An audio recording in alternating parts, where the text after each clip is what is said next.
Right now, you're carrying weight that isn't yours. You're bleeding energy into opinions that don't matter, reactions that don't serve you, and battles that were never worth fighting.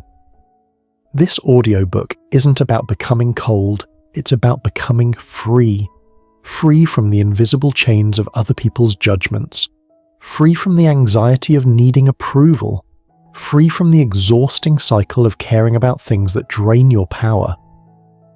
In the next hour, you're going to learn the counterintuitive skill of strategic detachment, the ability to not care, and it will change everything. Let's begin. Chapter 1. Your energy is being stolen and you're allowing it. Let's start with a fact you probably won't like hearing. Right now, at this exact moment, your energy is being drained, not by the work you're doing, not by the challenges you're facing. Your energy is being stolen by something far more insidious. It's being stolen by your need to be liked, your need to be understood, your need to be validated by people who, frankly, aren't even thinking about you. Here's the brutal math. The average person gives away 70% of their daily emotional bandwidth to things that don't matter. 70%. Think about that. You're operating at 30% capacity because you're bleeding energy into opinions that have zero impact on your actual life. You check your phone. Did they like your post? Did they respond to your message? What did they think of what you said? You replay conversations in your head. You worry about how you came across. You wonder if they're upset with you. You spend hours, literal hours, managing other people's perceptions of you. And here's the part that should terrify you. While you're doing all of this, they're not thinking about you at all. That's the invisible leak. Every time you check for validation, you lose power. Every time you replay an argument in your mind, you're giving that person rent-free space in your head. Every time you worry about someone's opinion of you, you're declaring that their judgment matters more than your own. You have a choice. You can continue hemorrhaging mental energy into people and situations that will never, ever give you what you're looking for. Or you can plug the leak. You can reclaim that 70% and redirect it toward building something that actually matters. But first, you need to understand what you're really dealing with. This isn't just about being too sensitive or caring too much. This is an addiction. And like all addictions, it's destroying you slowly, quietly, in ways you don't even notice until it's too late. Let me give you an example. Picture a high performer. Let's call him Marcus. Marcus is successful by every external metric. Great job, good income, respected in his field. But Marcus is empty. Why? Because every achievement is immediately followed by the same question. What do they think? He gets the promotion. For about 12 hours, he feels good. Then the high wears off and he's scanning the room at the office, wondering if his colleagues are jealous, if his boss really meant the congratulations, if people think he deserved it. The validation hits his system like a drug. Brief rush, then nothing. So he achieves more, he works harder, he gets another win. Same cycle, same temporary high, same crash. This is the approval addiction cycle, and it's killing more dreams than failure ever could. Here's what Marcus doesn't understand yet. Caring what other people think is a drug with diminishing returns. Each hit of approval makes you weaker, not stronger. Each time you look outside yourself for validation, you're training your brain to believe that your worth is determined by external sources. You're becoming dependent. You're becoming a puppet. And the worst part? The people whose approval you're chasing don't care as much as you think they do. They're too busy worrying about what other people think of them. Everyone is trapped in the same exhausting cycle, performing for an audience that isn't even watching. That's the key. You're fighting for scraps of attention and approval from people who are just as insecure, just as uncertain, just as desperate for validation as you are. It's a rigged game. The only way to win is to stop playing. So let's talk about the first law of detachment. Write this down. Tattoo it on your brain. What other people think of you is none of your business. Read it again. What other people think of you is none of your business. This is the foundational truth of emotional freedom. Their opinions, their judgments, their approval or disapproval, it's not your concern. It's not your responsibility. It's not your problem to manage. Your business is your growth. Your business is your discipline. Your business is your mission. Everything else is distraction disguised as importance. When you internalize this, really internalize it, everything changes. You stop living as a reaction to the world around you. You stop being a weather vane. spinning with every shift in social pressure. You start living as a deliberate force. You make decisions based on your values, not other people's expectations. You take action based on your vision, not their permission. You measure success by your own standards, not their fluctuating opinions. But here's what you need to understand. This isn't about becoming cold or indifferent to everyone. This is about becoming selective, strategic, intentional with your emotional investment. You have a choice about where your energy goes. Right now, you're giving it away to people who don't deserve it, situations that don't serve you, and opinions that don't matter. That ends today. Think about your typical day. How many times do you check your phone for validation? How many conversations do you replay, analyzing every word, every tone, every possible interpretation? How many decisions do you second guess because you're worried about what someone might think? Now imagine redirecting all of that energy, all of that mental bandwidth, all of that emotional investment. Imagine channeling it into your work, your health, your relationships with people who actually matter, your personal growth, your mission. That's not a small shift. That's a complete transformation. That's the difference between operating at 30% capacity and operating at full power. What other people think of you is none of your business.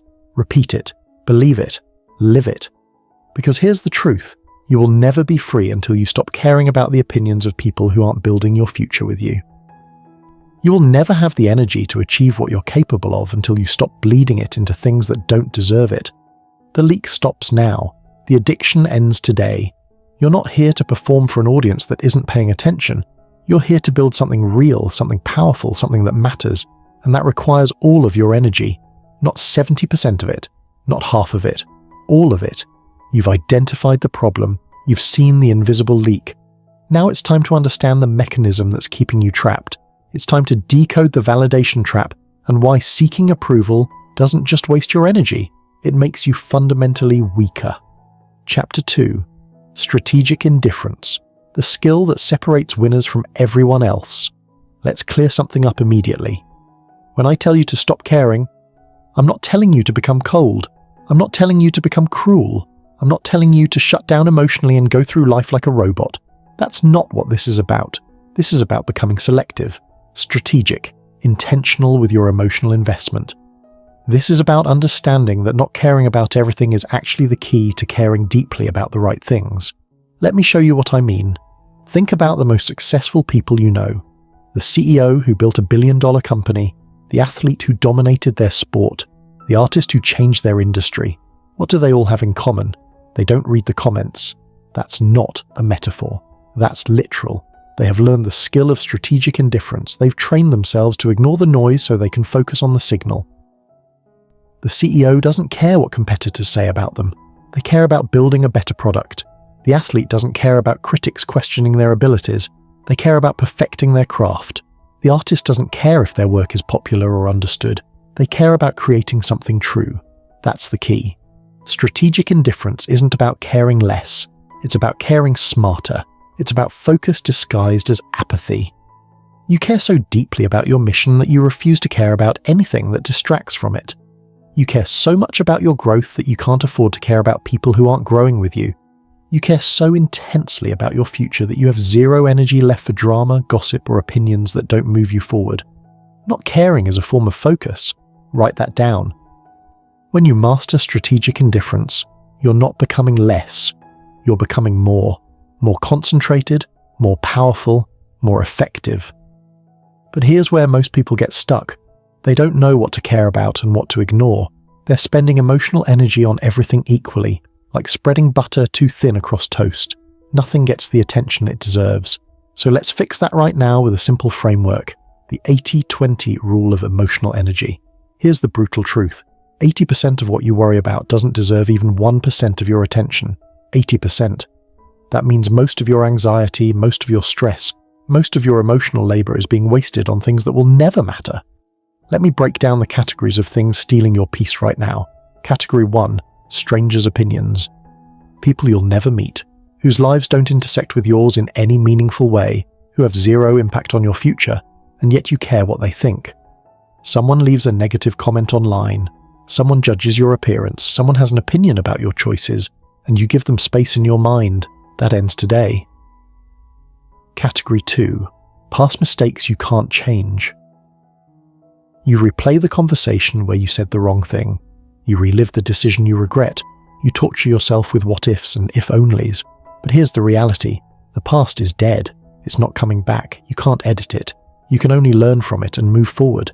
Every minute you spend dwelling on what you can't change is a minute stolen from building what you can. Category 3. Future scenarios that will never happen. You worry about being rejected. You worry about failing. You worry about what people will think if you try something bold and it doesn't work. But 90% of what you worry about never happens. Never. You're hemorrhaging energy into fictional problems while real opportunities pass you by. Category 4. People who don't matter to your mission. Acquaintances who drain you. Relationships that don't elevate you. People who take but never give. If they're not helping you grow, and you're not helping them grow, why are you giving them emotional real estate? These 4 categories represent the 80%, the noise, the distraction, the energy thieves. Now here's what you're going to do. You're going to identify your 20%, the critical few things that actually deserve your emotional investment, your mission, your health, your family, your closest relationships, your craft, your growth, your discipline. These are the things worthy of your focus, your energy, your care. Everything else, strategic indifference. You have a choice. Every single day, you choose where your emotional energy goes. Most people make this choice unconsciously, reacting to whatever grabs their attention. But you're not most people anymore. You're going to make this choice deliberately.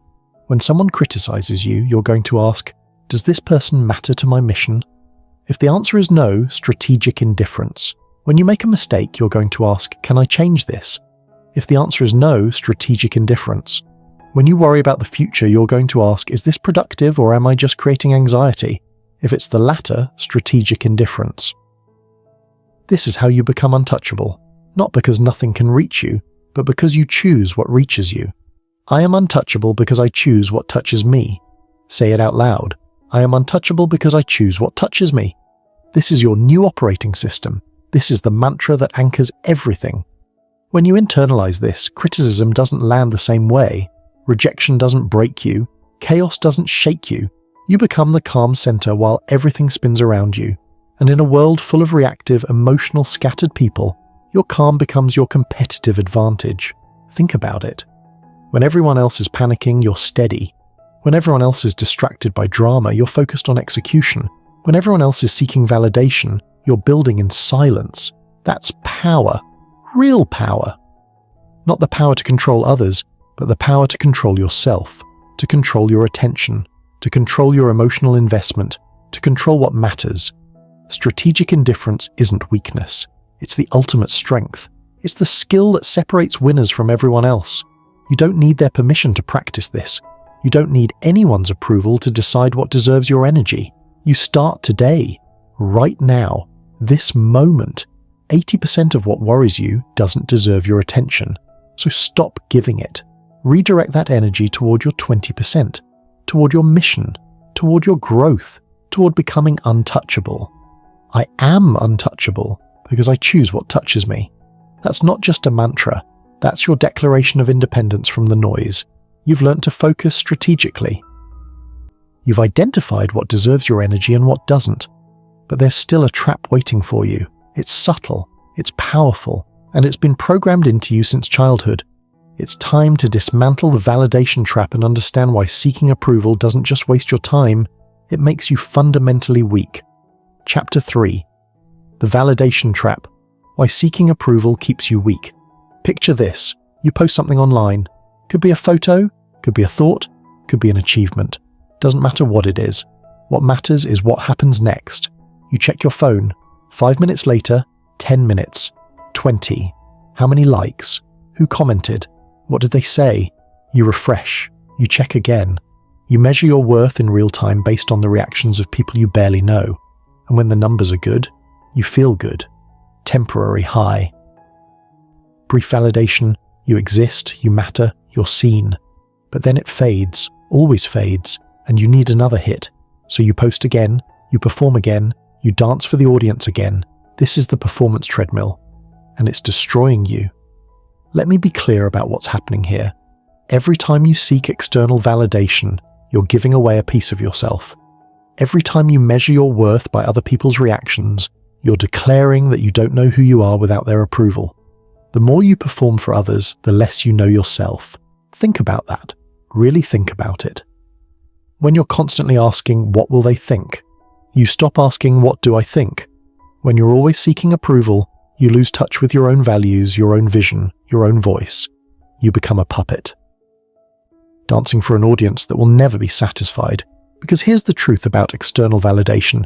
It's a trap with no exit. The applause is temporary, the emptiness is permanent. No matter how many likes you get, how many compliments you receive, how much approval you collect, it's never enough. It will never be enough.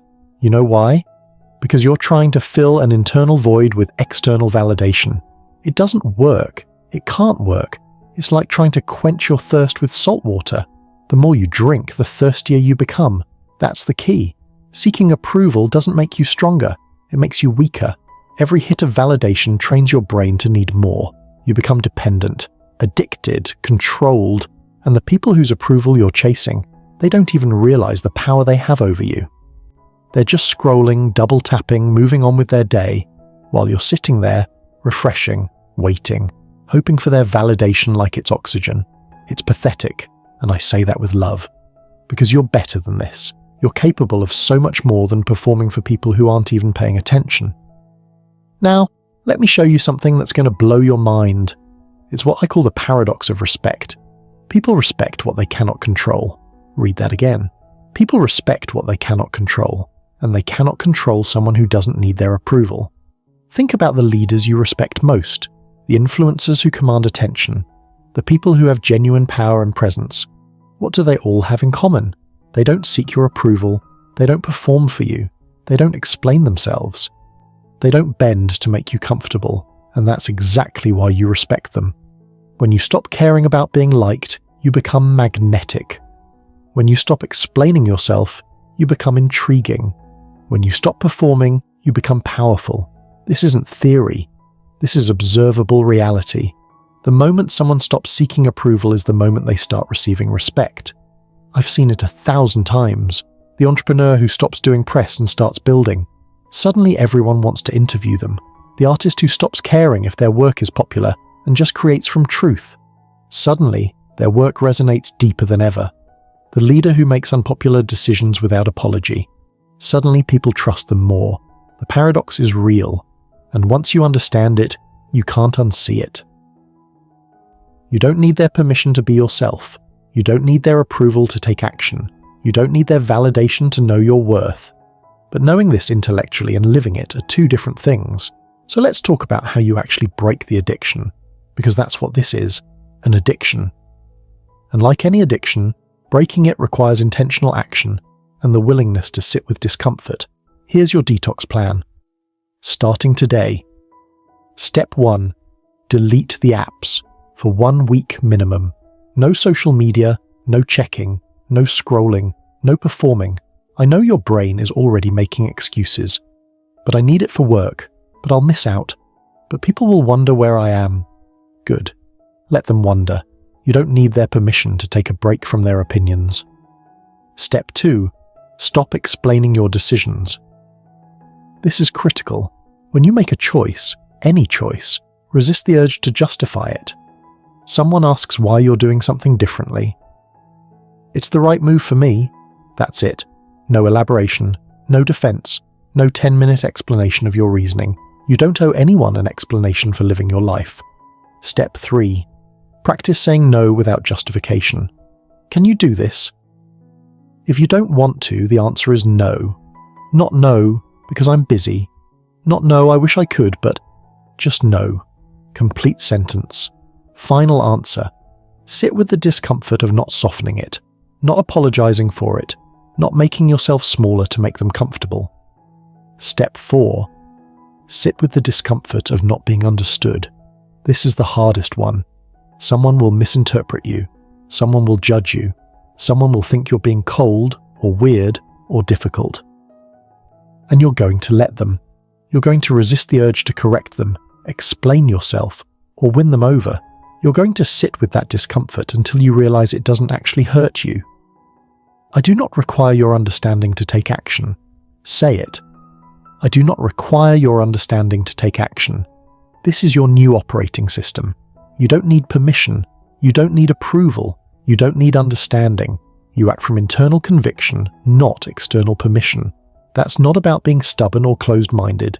It's about being sovereign, self-directed, free. You have a choice.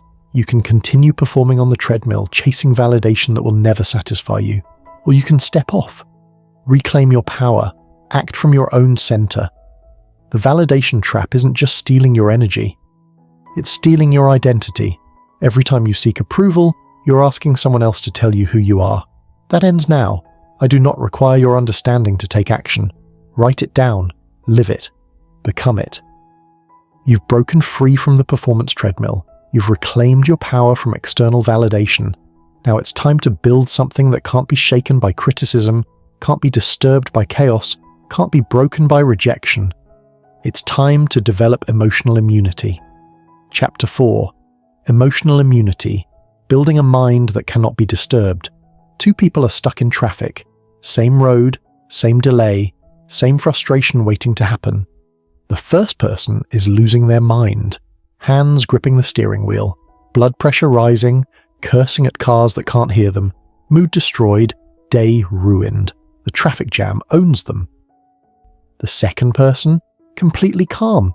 They knew traffic was possible, they accepted it.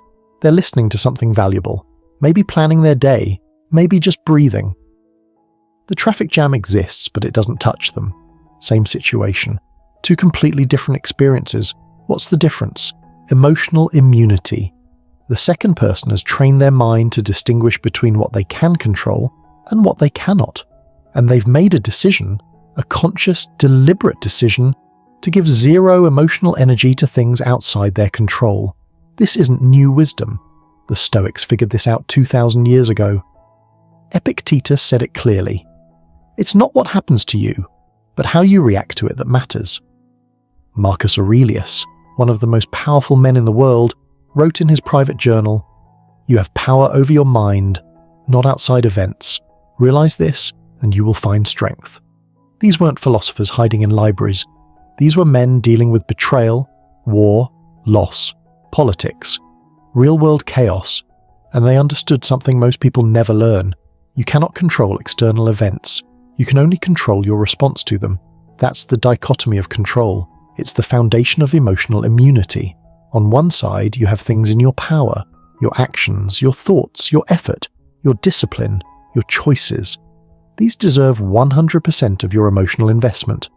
On the other side, you have things outside your power, other people's opinions, the economy, the weather, traffic, how someone treats you, what someone says about you. These deserve zero emotional energy. Zero. But most people get this backwards. They stress about things they cannot control and neglect the things they can. They worry about being judged while their health deteriorates. They obsess over what someone said while their discipline crumbles. They give power to external chaos while their internal fortress falls apart. You have a choice. Every single moment you choose where your emotional energy goes, and right now, you're going to choose differently. When something happens that's outside your control, your new response is simple. That's not mine to carry. Traffic happens. That's not yours to carry. Someone has an opinion about you. That's not yours to carry. The economy shifts. That's not yours to carry. Your only job is to control what's actually in your power. That's it. That's the whole game. Now let's get practical. Because understanding this intellectually means nothing if you can't apply it when someone attacks you. The insult experiment. This is where you build real immunity. Someone insults you, criticizes you, tries to provoke you. Your old response was to defend yourself, explain yourself, prove them wrong, win the argument. Your new response? Watch it like a cloud passing. That's it. You observe it, you notice it, and you let it go. Because here's what you need to understand. Their words tell you about them, not about you. Say it. Their words tell me about them, not about me. When someone insults you, they're revealing their internal world, their insecurities, their pain, their limitations, their need to elevate themselves by diminishing you. None of that is about you. It's about them. You're just the screen they're projecting onto. Think about it. A secure, confident, peaceful person doesn't go around insulting others. They don't need to. Only someone struggling internally feels the need to attack externally. So when someone comes at you with criticism or negativity, you're going to train yourself to see it clearly. This is their pain talking. This is their insecurity showing. This is their chaos leaking out. And none of it belongs to you. Their words tell me about them, not about me. This becomes your shield. This becomes your automatic response. Someone says you're not good enough? That's their fear of inadequacy speaking. Someone criticizes your choices. That's their regret about their own choices projecting. Someone tries to provoke you. That's their need for control revealing itself. You don't take it personally because it's not personal. It was never about you. That's the key. When you stop assigning meaning to other people's words, they lose their power. An insult is just sound waves unless you give it meaning. Criticism is just an opinion unless you internalize it. Provocation is just noise unless you react to it. You become emotionally bulletproof not by avoiding conflict, but by training yourself to not be disturbed by it. But this isn't passive. This isn't just hoping you'll react better next time. This requires daily practice, deliberate training. You're building a fortress, and fortresses aren't built in a day. Here's your daily protocol for building emotional immunity. Every morning, spend 5 minutes on impermanence meditation. Remind yourself that nothing lasts.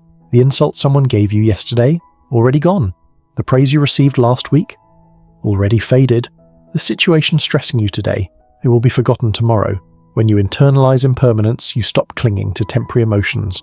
Every evening, reflection practice. Ask yourself, what bothered me today? Why did I give it power? Was it in my control? Write it down. Review your emotional triggers. Most of the time, you'll realize you were bothered by things that don't actually matter. This awareness alone weakens their grip on you. Every week, trigger review. Look at the patterns. What consistently bothers you? Who consistently disturbs your peace? What situations repeatedly steal your calm? Now create a neutralization strategy for each one. When X happens, I will do Y. When this person says that, I will think this. You're programming new responses. This is how you build the shield. Not by avoiding chaos, but by becoming undisturbed by it. It's not about being emotionless. It's about being selective. It's not about not caring. It's about not caring about things that don't deserve your energy. You have a choice. External chaos will always exist. People will always have opinions. Situations will always arise that you cannot control. That's life. That's reality. But whether those things disturb you, that's entirely up to you. Their words tell me about them, not about me. Repeat it until it's automatic, until it's your first thought, not your second. You've built the foundation of emotional immunity. You've learned to observe without absorbing. But sometimes the most powerful move isn't engaging at all. Sometimes strength looks like walking away, and that's exactly what we're talking about next. Chapter 5. The Silent Power of Walking Away. Here's something nobody taught you. You don't have to stay in every fight. You don't have to engage with every argument. You don't have to respond to every provocation. You can just walk away. Not because you're scared, not because you can't handle it, but because you've done the math, and the battle isn't worth the cost. Most people think walking away is weakness. They think it means you're backing down, giving up, admitting defeat. They're wrong. Walking away is the ultimate expression of self-respect. Because here's what they don't understand. Engaging in a pointless conflict isn't strength, it's stupidity. Fighting battles that have no winners isn't courage, it's ego. Staying in situations that drain you isn't loyalty, it's self-destruction. You're not running from the fight. You're refusing to waste your energy on what doesn't elevate you. That's the key. Not every battle deserves your presence.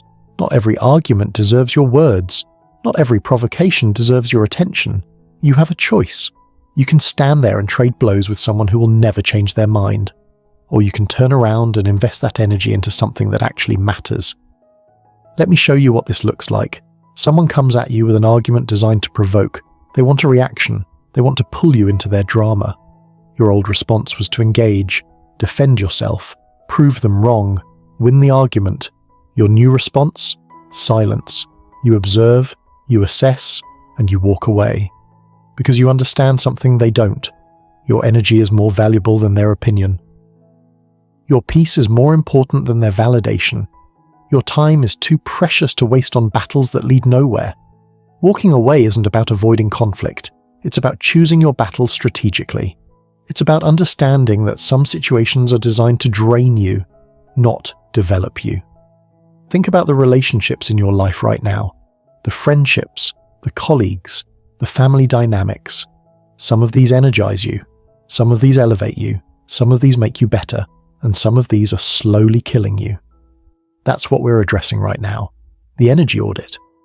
You're going to identify, with brutal honesty, the people, conversations, and situations that consistently leave you depleted, not occasionally, consistently. The friend who only calls when they need something. The family member who turns every conversation into criticism. The colleague who drains your optimism with constant negativity. The relationship that requires constant emotional management just to maintain baseline function. If it drains you, it's teaching you to not care about it anymore. Listen to that again. If it consistently drains you, reality is teaching you that it doesn't deserve your energy. I know what you're thinking. But they're family. But we've been friends for years. But I can't just walk away. Yes, you can. And more importantly, you must. Because here's the harsh truth. Protecting your peace isn't optional. It's essential. Every hour you spend in draining situations is an hour stolen from your growth, your mission, your mental health. I protect my peace like I protect my life. Say it. I protect my peace like I protect my life, because that's exactly what you're doing. Your peace is your life. Without it, everything else falls apart. Your creativity dies. Your productivity crashes. Your relationships suffer. Your health deteriorates. You cannot pour from an empty cup. And these energy vampires are draining your cup dry. Let me give you a real example. Sarah had a friend. Let's call her Jessica. 20-year friendship. But every interaction with Jessica left Sarah exhausted. Jessica never asked how Sarah was doing. Every conversation centered on Jessica's drama. Every text was a crisis requiring immediate emotional labor. Sarah felt guilty even thinking about ending the friendship. 20 years. Shared history. Loyalty. But then Sarah did the math. After every interaction with Jessica, she needed 2 days to recover. 2 days of feeling drained, anxious, depleted. That's 104 days per year. Nearly a third of her year consumed by one friendship that gave nothing back. Sarah walked away, politely, firmly. No explanation, no justification. Just stopped being available. The immediate surge of energy was undeniable. The clarity was instant. The guilt faded within a week. And Sarah realized she'd been carrying dead weight for years, mistaking history for value. That's the power of walking away. You're not being cruel, you're being honest. You're not abandoning people. You're protecting your ability to show up fully for the people who actually matter. You don't need their permission to protect your peace. You don't need to justify removing yourself from situations that drain you. You don't owe anyone access to your energy. Now let's talk about the art of the non-response. Someone attacks you online. Someone sends you a message designed to provoke. Someone wants to pull you into drama. What do? Nothing. That's not a typo. You do nothing. No explanation, no defense, no engagement. Your silence becomes a boundary that speaks louder than any argument. Because here's what happens when you stop feeding drama. It starves and dies. Drama needs fuel. That fuel is your reaction, your defense, your engagement. When you remove the fuel, the fire goes out. But most people can't do this. They feel compelled to respond, to defend themselves, to have the last word, to make sure their side is heard. That's ego. And ego will destroy your peace faster than anything else. You have a choice. You can engage with every provocation, every criticism, every attempt to disturb your peace, or you can master the non-response. Here's your script. When someone tries to pull you into conflict, nothing. When someone demands an explanation for your choices, I've made my decision. When someone attacks you online, delete, block, move on.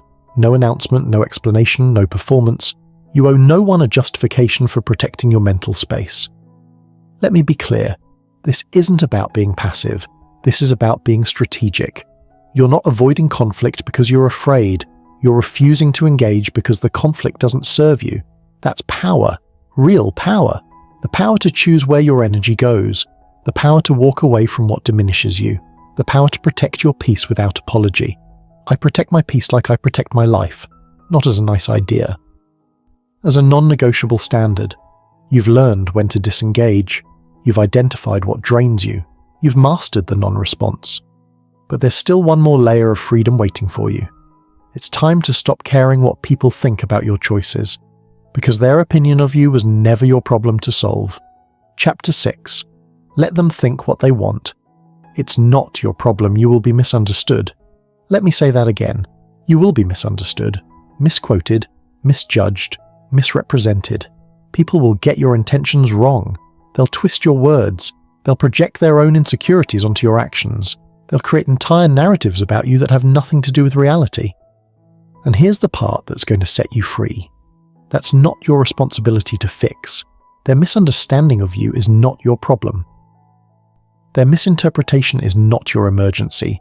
Their incorrect narrative is not yours to correct. You don't need their permission to be yourself. You don't need their understanding to move forward. You don't need their approval of your choices to know they're right for you. Let me show you what liberation looks like. There's an entrepreneur, built a massive company, changed an entire industry. At the beginning, he did all the press, all the interviews, all the explanations, trying to make people understand his vision, trying to get everyone on board, trying to control the narrative. Exhausting, draining, pointless. Because no matter how much he explained, people still got it wrong, they still criticized, they still doubted, they still had opinions. So he stopped doing press, stopped explaining his vision, stopped trying to make people understand. He focused solely on execution, building, creating, delivering results. The result? More clarity, more progress, more respect. Because when you release the need to be understood, you gain the freedom to be yourself. That's the key. The need to be understood is a prison. It keeps you performing. It keeps you explaining. It keeps you small. When you let go of that need, everything changes. You stop editing yourself to be more palatable. You stop watering down your vision to make it more acceptable. You stop compromising your choices to avoid criticism. You just do what you know is right, and you let people think whatever they want about it. Because their thoughts about you, not your business, not your problem, not your concern. You have a choice. You can spend your life explaining yourself to people who will never fully understand you, or you can accept that misunderstanding is inevitable and get back to work. Now let's reframe something you've been thinking about wrong your entire life. Gossip, criticism, people talking about you behind your back. You think it's a problem. It's not. It's a signal. If they're talking about you, it means you're living a life worth talking about. Think about it. Nobody gossips about the person doing nothing. Nobody criticizes the person playing it safe. Nobody talks about the person who never takes risks, never stands out, never does anything remarkable. They talk about you when you're visible, when you're bold, when you're doing something that makes them uncomfortable with their own inaction. Let them talk. I'm too busy building. Say it. Let them talk. I'm too busy building. This is your new response to gossip, to criticism, to people having opinions about your life. Not defensiveness, not explanation, just acknowledgement that their conversation about you is proof you're doing something significant. The more you achieve, the more people will have opinions. That's not a bug, that's a feature. It means you're moving, growing, building something that matters. And the more opinions they have, the less you should care. Because here's the truth. Their criticism tells you nothing about you and everything about them. Their gossip reveals their own insecurities. Their judgment exposes their own limitations. Secure people don't tear others down. Fulfilled people don't gossip. People living their own purpose don't have time to obsess over yours. So when someone is talking about you, criticizing you, judging your choices, understand what you're really seeing. You're seeing someone who isn't building their own life, so they're commenting on yours. That's not your problem. That's their problem. Your mission is forward, not sideways into endless explanations, not backward into defending your past. Forward. Always forward. Let them talk. I'm too busy building. This becomes automatic. This becomes your default response to all noise. But I know what happens. Someone says something. Someone criticizes you. Someone spreads a rumor, and you feel that immediate urge to respond, to correct, to defend, to set the record straight. Here's what you're going to do instead. The 24-hour rule. When something bothers you, a comment, a criticism, a perceived slight, you wait 24 hours before responding. Not 23 hours, not, "I'll sleep on it and respond first thing in the morning." 24 full hours of silence. Here's what happens in those 24 hours. Perspective. That comment that felt devastating at 3 p.m., by 3 p.m. the next day it barely registers. That criticism that demanded an immediate response. 24 hours later, you realize it doesn't matter. That perceived slight that consumed your thoughts. A day later, you can't even remember why you cared. Most of the time, it won't matter by then. That's the point. You're teaching your brain that not everything requires immediate emotional investment. You're training yourself to care less by default. You're building a filter, a buffer, a space between stimulus and response where wisdom lives. Because the truth is, 90% of what bothers you today won't matter tomorrow. 90% of the comments, criticisms, and provocations that demand your attention don't deserve it. But you can't see that in the moment. In the moment, everything feels urgent, everything feels important, everything feels like it requires a response. 24 hours later, background static, noise you can tune out. So here's your new protocol. Something bothers you. Wait, don't post, don't respond, don't defend. Wait 24 hours. If it still matters after 24 hours, then, and only then, you decide if it's worth your energy. Most of the time, it won't be, and you'll be grateful you didn't waste your energy on it. You're training yourself to respond only when something truly warrants your energy, and to ignore the rest as the background noise it actually is. That's the discipline. It's not about being emotionless. It's about being selective. It's not about not caring. It's about caring strategically. You don't need their permission to live your life. You don't need their understanding to make your choices. You don't need their approval to know you're on the right path. Let them think what they want. Let them talk. Let them judge. While they're busy having opinions about your life, you're busy building it. Let them talk. I'm too busy building. Not as a defensive statement. As a simple fact. You've liberated yourself from the need to be understood. You've reframed criticism as proof of significance. You've learned to filter noise with time. But there's still one habit that's stealing your power every single day. And it's time to eliminate it completely. Chapter 7. Stop explaining yourself. Clarity is power. Every time you explain yourself to someone who didn't ask, you're bleeding power. Every time you justify your choices to people who don't matter, you're declaring that their opinion is more important than your conviction. Every time you defend your decisions to an audience that isn't invested in your success, you're giving away pieces of yourself that you'll never get back. This stops now. Let me show you what the explanation trap looks like. Someone asks why you're leaving your job, changing careers, starting a business, moving cities, making any choice that doesn't fit their understanding of how life should work. Your old response? A 10-minute explanation. You justify your reasons. You defend your logic. You prove that you've thought it through. You need them to understand. You need them to approve. You need them to see that you're making the right choice. That's the trap. That's you giving away your power. Your new response. It's the right move for me. That's it. Full stop. No elaboration, no justification, no defensive explanation of all the reasons you've thought about for months. It's the right move for me. And then you stop talking. Watch what happens. They'll push. But why? But what about? But don't you think? And you'll repeat. It's the right move for me, with a smile, with confidence, with finality. Because here's what they don't understand. You don't owe them an explanation. You don't need their approval. You don't require their understanding to take action. That's the key. Over-explanation is a sign of insecurity. It's a signal that you're not sure about your own choices, so you're trying to convince them to make yourself feel better. Clarity needs no defense. When you know something is right for you, you don't need to prove it to anyone else. When you're certain about your direction, you don't need external validation. When you're confident in your choice, you don't need to justify it.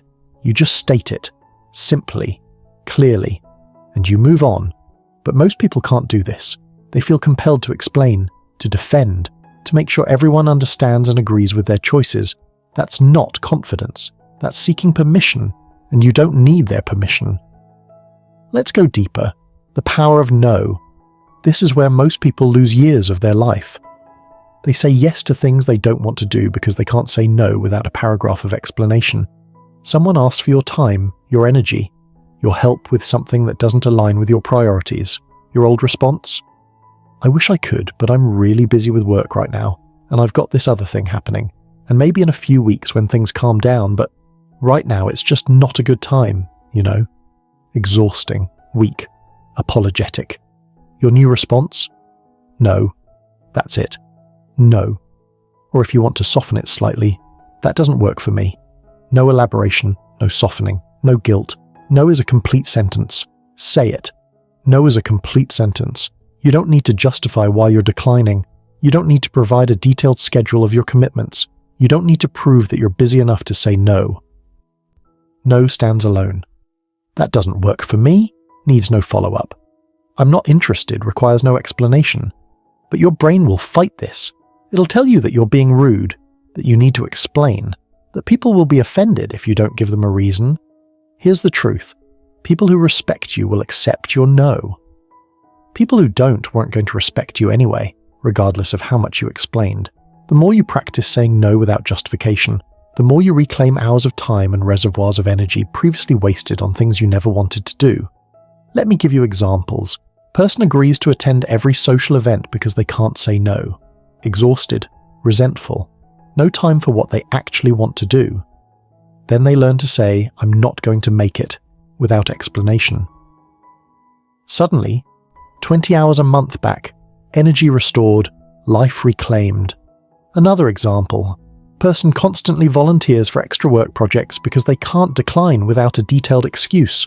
Overwhelmed, burned out. Promotion goes to someone else because they're too scattered. Then they learn, that's outside my bandwidth right now. No apology, no explanation. Suddenly, focus returns. Quality improves. Real advancement follows. No is a complete sentence. The more you use it, the more powerful you become. Now let's talk about living unapologetically. This is about making decisions based on your values, not other people's expectations, and then refusing to apologize for being different, ambitious, or unconventional. Example, you decide to quit drinking, not because you have a problem, just because you want mental clarity.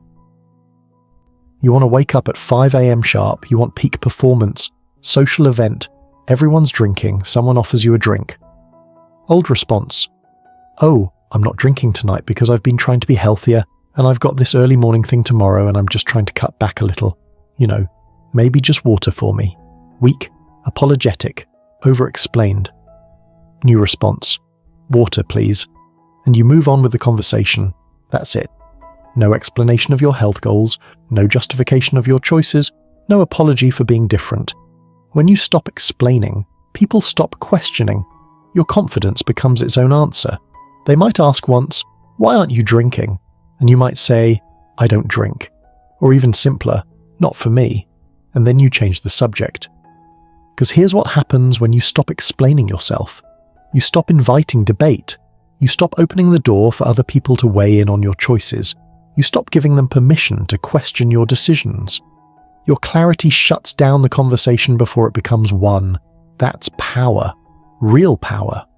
Not the power to control others, but the power to be unshakable in your own convictions. You have a choice. You can continue explaining yourself to every person who asks, defending your choices, justifying your decisions, apologizing for being different, or you can stop today, right now. No is a complete sentence. It's the right move for me needs no elaboration. Your choices require no defense. It's not about being rude. It's about being sovereign. It's not about being cold. It's about being clear. You don't need their permission to live your life. You don't need their understanding to make your choices. You don't need their approval to know you're right. Stop explaining. Start living. Clarity is power. You've learned to stop giving your power away through explanation. You've mastered the art of no. You've claimed your right to live unapologetically. But there's still one more layer of freedom waiting. It's time to separate yourself from your emotions and become the observer of your own mind. Chapter 8. The Observer. Mindset. Watch your emotions. Don't become them. You are not your emotions. Read that again. You are not your emotions. You are the awareness that notices them. You are the consciousness that observes them. You're the space in which they arise and pass away, but you're not them. This distinction changes everything. Most people experience an emotion and immediately become it. They feel anxious, and suddenly they are anxiety. They feel sad, and they become sadness. They feel angry, and they are anger itself. That's the problem. When you become the emotion, you have no power over it. You're trapped inside it. You're drowning in it. But when you learn to observe the emotion, to watch it like weather passing through, you create space, distance, freedom. Let me show you exactly what this looks like. Anxiety shows up. Your old response, I am anxious. This is terrible. I need this to stop. Why is this happening? What's wrong with me? You've become the anxiety. You're identifying with it. You're fused to it. And because you're inside it, you can't see past it. Your new response, I'm feeling anxious right now. Interesting. There's anxiety present. Notice the difference. I am anxious versus I'm feeling anxious. One word change, massive shift. When you say I'm feeling anxious, you're creating separation. You're acknowledging that anxiety is present, but you are not the anxiety. You are the one noticing the anxiety. That's the key. This small linguistic shift creates space between you and the emotion. And in that space, you find power. Think about weather. When it rains, you don't say, I am rain. You say, it's raining. The weather is happening, but you're not the weather. You're the one observing the weather. Emotions work the same way. They're temporary weather patterns moving through your internal landscape. They arise, they exist for a while, they pass, but you're the sky, constant, unchanging, the space in which all weather happens. Rejection hits. Someone says no to you. Sadness shows up. Old response, I am sad. This means something about me. I'm not good enough. This is proof of my inadequacy. New response, there's sadness here. It showed up. I'm noticing it. It's uncomfortable, and it will pass. You observe the sadness. You don't identify with it. You don't attach stories to it. You don't make it mean something about your worth. You let it be there. You notice it. And you watch it fade the way every emotion eventually does. Because here's what you need to understand. Emotions are temporary. All of them. The ones you like and the ones you don't. They come. They go. They're not permanent states. When you stop identifying with them, you stop caring so deeply about their presence. They're just weather. Sometimes it's sunny, sometimes it's stormy. Neither defines you. You have a choice. You can become your emotions, letting them control your actions and dictate your state. Or you can observe them, allowing them to exist without giving them power over you. Now let's make this practical. The meditation of detachment. 5 minutes, every day, non-negotiable. You sit, you close your eyes, and you watch your thoughts without engaging them. Thought arises, I have so much to do today. You notice it. You don't follow it. You don't start planning your day. You just observe. There's a thought about my to-do list. Another thought. I wonder what they think of me. You notice it. You don't dive into the story. You don't analyze. You just observe. There's a thought about other people's opinions. Emotion arises. Anxiety about the future. You notice it. There's anxiety here. You don't try to fix it. You don't push it away. You just watch it. This is the practice. Sitting, observing, not engaging. You're training yourself to separate from your thoughts and emotions. You're teaching your brain that you are not the content of your mind. You are the awareness observing that content. I am not my emotions. I am the one who notices them. Say it. I am not my emotions. I am the one who notices them. This is the mental framework that allows you to experience feelings without being controlled by them. This is the essence of not caring in a healthy way. You're not suppressing emotions. You're not pretending they don't exist. You're just refusing to identify with them, refusing to become them, refusing to let them run your life. 5 minutes a day. That's all it takes to build this muscle. To strengthen this awareness, to create the space between stimulus and response where your power lives. But there's one more layer we need to address. The stories. Because here's the truth. Most of your suffering doesn't come from what happens. It comes from the story you tell about what happens. You get fired. That's the event. That's the fact. What happens next depends entirely on the narrative you create. Story 1. I'm a failure. I'm not good enough. This proves I'll never succeed. Everyone was right about me, I'm worthless. Story 2. This wasn't the right fit. This is a redirection. This is clearing space for something better. This is information, not identity. Same event. 2 completely different experiences. The difference? The story. That's the narrative killer. Learning to separate facts from fiction. Events from interpretation. What happened from what you're making it mean? Most people don't realize they're doing this.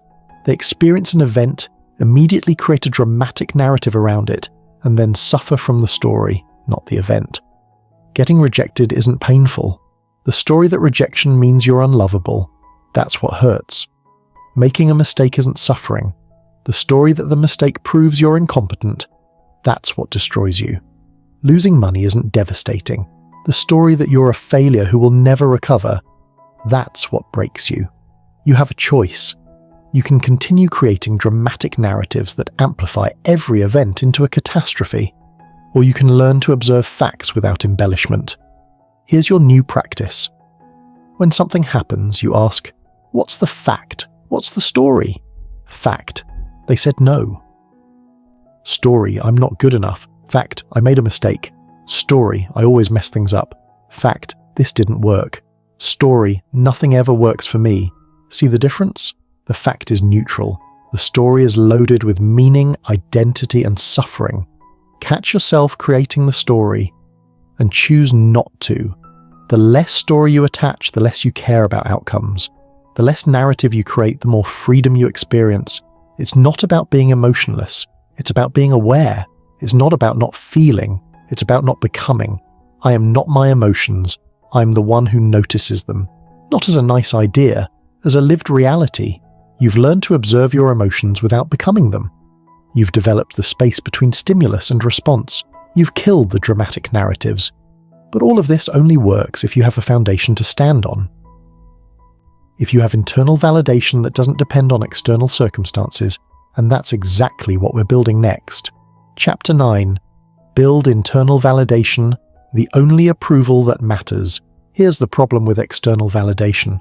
It's unreliable, it's inconsistent, it's controlled by people who don't know you, don't understand you, and don't have your best interest at heart. Today, they praise you. Tomorrow, they criticize you. Nothing about you changed. Only their mood did. Only their circumstances did. Only their insecurities shifted. And you're building your sense of worth on that, on something that unstable, on something that arbitrary, that ends today.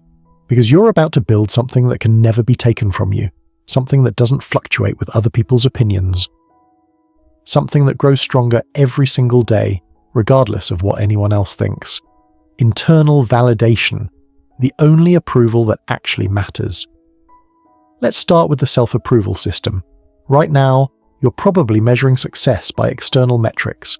The promotion, the likes, the recognition, the praise, things that depend on other people noticing you, validating you, approving of you. That's a losing game. Because even when you get those things, they're temporary, they fade. And you're back to needing more. You're going to create your own metrics, your own standards, your own definition of success that has nothing to do with external feedback. Here's what that looks like. Daily non-negotiables. You decide, right now, what actions define a successful day for you. Not a successful day in anyone else's eyes, in yours. Maybe it's workout completed, 30 minutes of reading done, 1 hour of creative work finished. Maybe it's meditated, journaled, made progress on your primary goal. Maybe it's something else entirely. Doesn't matter what they are. What matters is that they're yours, and that you measure your day by whether you completed them, not by whether anyone noticed, liked, or praised you for them. When your sense of progress comes from internal benchmarks, other people's opinions become irrelevant. Think about it. If you know you did your workout, read your pages, and created your work, that's a win. Regardless of whether anyone saw it, regardless of whether anyone complimented it, regardless of whether anyone even knows you did it. I am my own standard. Say it. I am my own standard, not their standard, not society's standard. Not the comparison game on social media, your standard, based on your values, based on your goals, based on what you know you're capable of. That's the key. When you validate yourself based on your own criteria, You stop needing it from others. The approval you're seeking, you're already giving it to yourself, but this only works if you're honest, brutally honest. Which brings us to the mirror test. Every night before you sleep, you're going to look yourself in the eye and ask one question. Did I live by my values today? Not, did I impress anyone? Not, did I get validation? Not, did people like me? Did I live by my values? If the answer is yes, nothing else matters. Not the criticism, not the lack of recognition, not the absence of external praise. You lived with integrity. You did what you said you would do. You showed up as the person you want to be. That's success. Real success. The kind that compounds. If the answer is no, you don't beat yourself up. You don't create a dramatic story. You simply adjust. Tomorrow you do better. You course correct. You recommit. That's it. That's the system. This chapter emphasizes something most people never understand. Self-respect is the only validation that compounds over time. External praise fades. Someone compliments you today, you've forgotten it by next week. Someone gives you an award, the high wears off in days. External validation is like sugar. Quick spike, inevitable crash, no lasting nutrition. But internal integrity, that builds. Each day you keep your word to yourself, you become more trustworthy in your own eyes. Each time you live by your values, you deepen your self-respect. Each moment you validate yourself, you become less dependent on others doing it for you. Let me give you a real example. An athlete. Not famous, not on social media, training in obscurity. Every morning he's in the gym. Every evening he's reviewing footage. Every weekend he's working on weaknesses. Nobody's watching. Nobody's cheering. Nobody's telling him he's great. But he doesn't need them to. He's measuring himself against yesterday's version of himself. Did he get 1% better? Did he push through when it got hard? Did he honor his commitment to his craft? That's his validation. And it's making him unstoppable, because while everyone else is posting their workouts for likes, he's actually working. While everyone else is seeking approval for their efforts, he's focused on improvement. While everyone else needs an audience, he is his own audience. I am my own standard. He lives it, and so can you. You don't need their permission to measure your progress. You don't need their approval to know you're improving. You don't need their recognition to respect yourself. Now here's where it gets really powerful. The confidence loop. Watch how this works. When you validate yourself based on your own standards, you need less from others. That's step one. When you need less from others, you become more confident. You're not constantly seeking, not endlessly performing, not desperately hoping. You're just being. That's step two. When you become more confident, genuinely confident, not fake it till you make it confident, you attract more success. People sense your self-assurance, opportunities open, things flow easier. That's step three. And when you experience more success, your internal validation strengthens even more, because you've proven to yourself that your system works, that your standards matter, that you don't need external approval to achieve results. That's the loop, and it's an upward spiral. Each rotation makes you stronger, more independent, more powerful. Here's your daily exercise to reinforce this loop. Morning. Write down your 3 non-negotiables for today. The 3 things that, if completed, make today a success by your standards. Evening mirror test. Did I live by my values today? Honest answer. No judgment, just data. Weekly. Review your progress against your own benchmarks, not against anyone else, against yourself. Are you improving? Are you staying true to your standards? Adjust as needed. That's it. Simple, repeatable, powerful. You have a choice. You can continue seeking validation from a world that will never consistently give it to you. Or you can become your own source of approval, building confidence that can never be taken away. I am my own standard. Not as an affirmation, as a fact. External validation is unreliable. Internal validation is unshakable. External praise is temporary. Internal integrity is permanent. External approval might come or it might not. Internal self-respect is always available. That's freedom. Real freedom. The freedom to live by your own standards, measure yourself by your own metrics, and know with absolute certainty that you're on the right path. You've learned to validate yourself, you've built the system, you've created the loop. Now it's time to integrate everything you've learned into a complete way of living. It's time to become untouchable. Chapter 10. living untouchable, the final integration. You've learned the principles, you've seen the framework, you've understood the concepts. Now it's time to live it, all of it, every single day. Because knowledge without application is just entertainment. Understanding without action is just theory. You didn't come this far to just know about emotional freedom. You came here to become emotionally free, so let's integrate everything. Let's turn these principles into a complete operating system that runs automatically in your life. Strategic indifference, emotional immunity, selective caring, internal validation, walking away, non-response, observer mindset, all of it working together as one unified approach to life. This is the detachment blueprint. And here's how you're going to make it permanent, a 30-day challenge.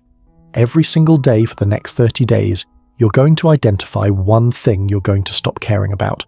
One thing that's been stealing your energy, your peace, your power, and you're going to let it go. Day 1, stop caring about your social media metrics, your follower count, your likes, your engagement. None of it defines you. None of it matters to your real mission. Let it go. Track how much mental energy you reclaim. Day 5, stop caring if that person responds to your message. They will or they won't. Either way, your value doesn't change. Your day continues. Your mission moves forward. Day 10, stop caring about the mistake you made last year. It's done. It's over. You've learned from it. Now, release it. It's dead weight you've been carrying for no reason. Day 15. Stop caring if your idea is popular. If it aligns with your vision and your values, that's enough. The crowd doesn't need to understand it. The masses don't need to approve it. You do it anyway. Day 20. Stop caring about being invited. To the event, to the group, to the inner circle. If you're meant to be there, you will be. If not, something better is waiting. Either way, you don't need their inclusion to know your worth. Day 25.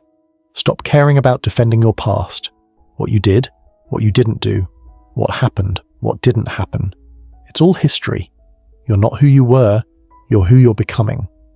Day 30. Stop caring about being understood by people who don't share your vision. They won't get it. They're not supposed to. They're on a different path. Let them think what they want. You keep building. 30 days, 30 releases, 30 moments where you consciously choose to stop giving your power away. You track the energy you reclaim. You document the peace that returns. You notice how much lighter you feel, how much clearer you think, how much more focused you become. That's the blueprint.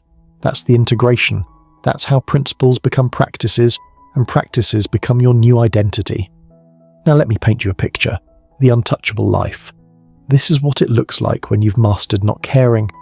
You move through the world with calm authority, not arrogance, not aggression, just unshakable presence. You're not trying to prove anything. You're not seeking anything. You're just being, fully, completely, authentically. Drama happens around you. Chaos erupts. People panic. Markets shift. Algorithms change. Opinions fly. Criticism comes, and none of it touches you. Not because you're avoiding it, but because you've trained yourself to not be disturbed by it.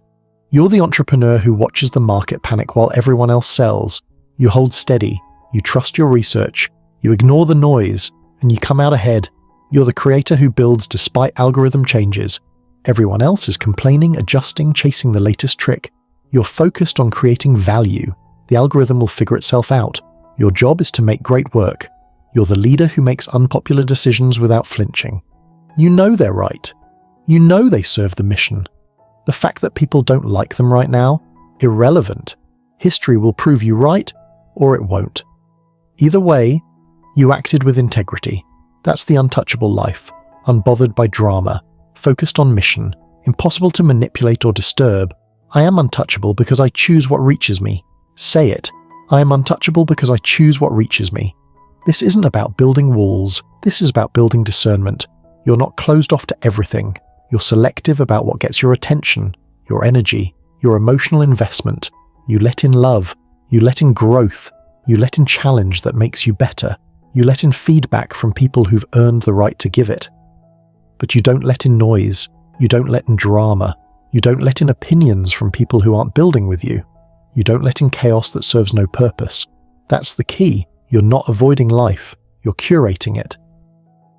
You're designing your experience by choosing what you care about, and that choice, that conscious, deliberate choice, makes you untouchable.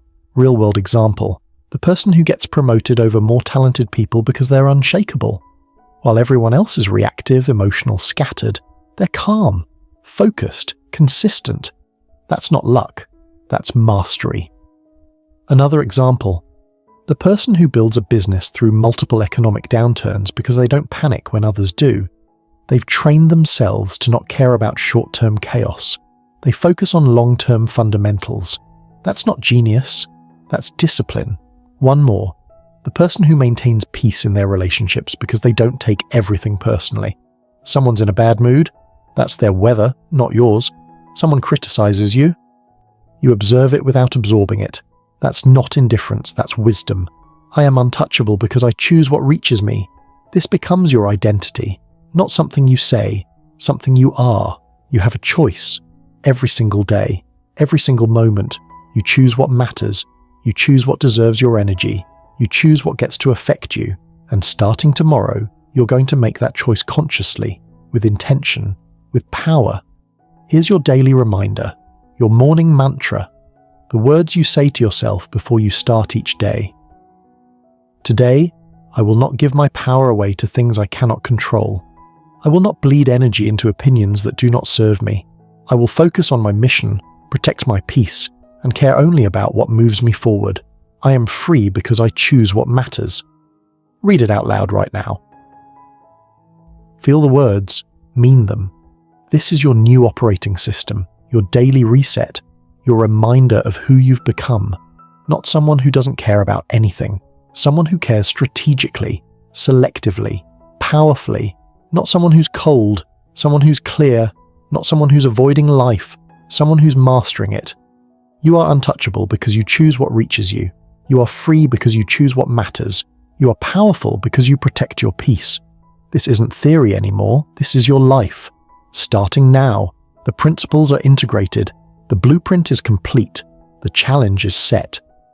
Now there's only one thing left: execution. Everything you've learned comes down to this moment. The moment you decide that your energy, your peace, your power are too valuable to give away to things that don't deserve them. You've made that decision. Now you live it. You're untouchable. You're free. You're ready. So here's what you know now. You know that your energy is the most valuable resource you have, and most people are giving it away for free. You know that strategic indifference isn't coldness, it's clarity. You know that validation from others is a trap that keeps you weak, and that the only approval that matters is the one you give yourself.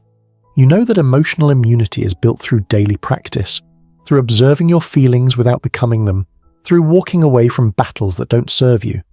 You know that you will be misunderstood, criticized, and judged, and that none of it is your problem to fix. You know that silence is power, that boundaries need no explanation, and that the less you care about what doesn't matter, the more energy you have for what does. The question is no longer how do I stop caring? The question is, what will I build with all this energy I've reclaimed? Today, you start. Today, you protect your peace like your life depends on it, because it does. Today, you become untouchable. Now go live like it.